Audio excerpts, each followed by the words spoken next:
Eugenie, the Empress of France, is desperate. Her 2-year-old son, the heir to the throne, is ill, very ill. The fever gets higher and higher. The doctor fears the child suffers from diphtheria.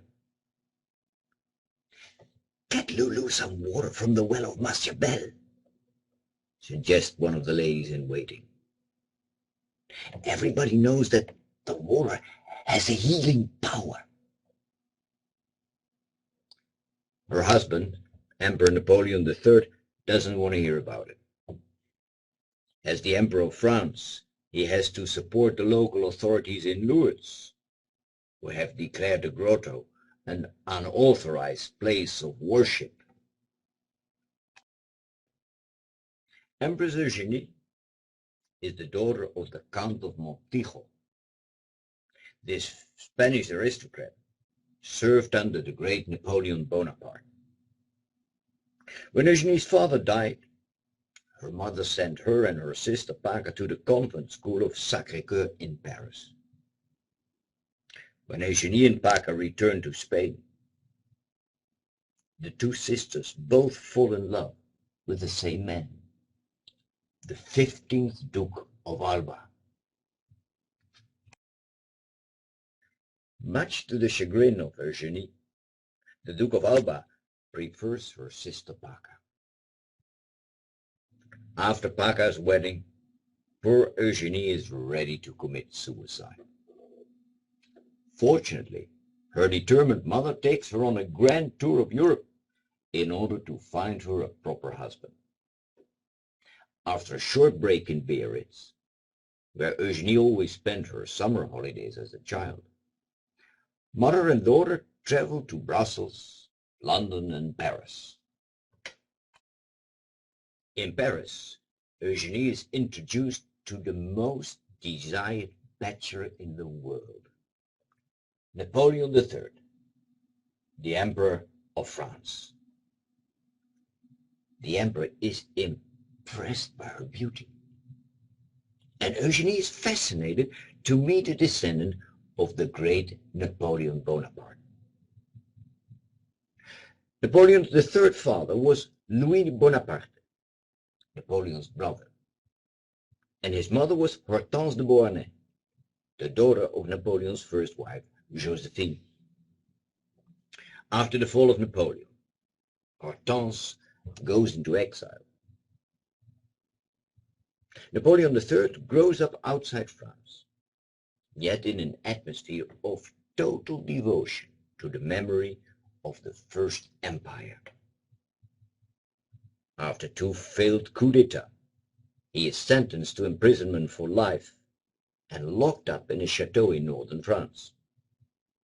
But after 5 years of confinement, he escapes to England.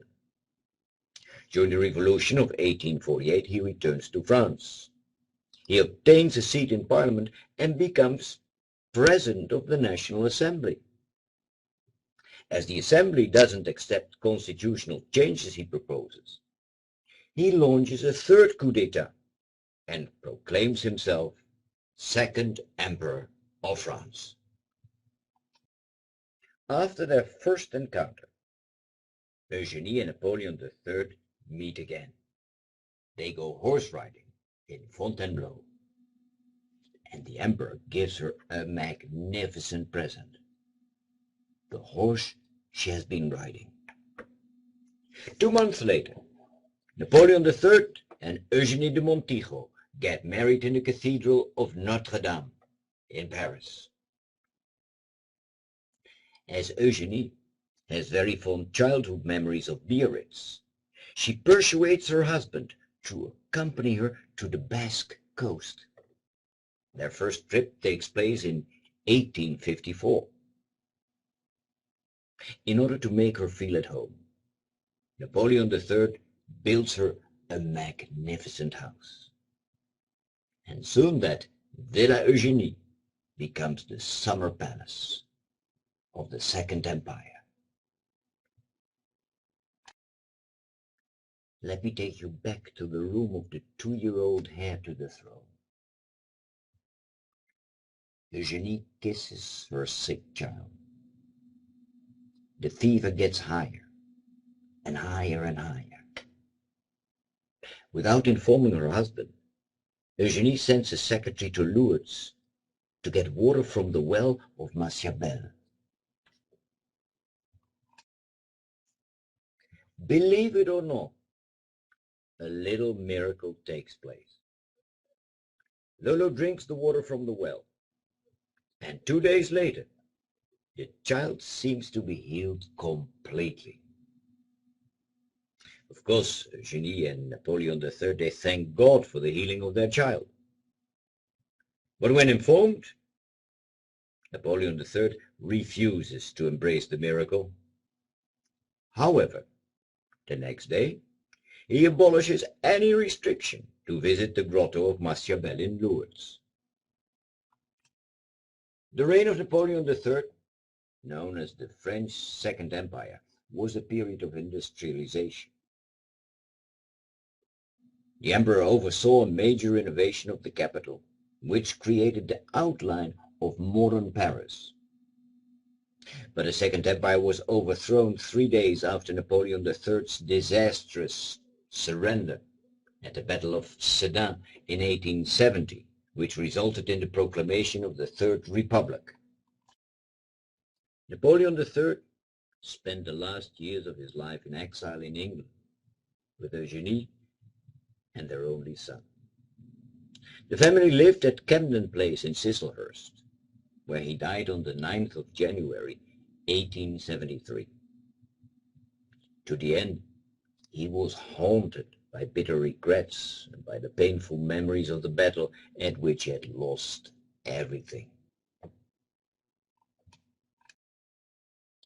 Very much aware of being a descendant of the great Napoleon Bonaparte, Lulu, or rather, Eugène Louis Jean-Joseph Napoleon, better still, Napoleon IV, becomes an officer of the Royal Engineers. Largely owing to his impatience for battle, he is killed. He is killed during the Zulu War on the 1st of June, 1879. And Eugenie, in her old days, Eugenie goes to Africa to visit the kraal where her son was killed.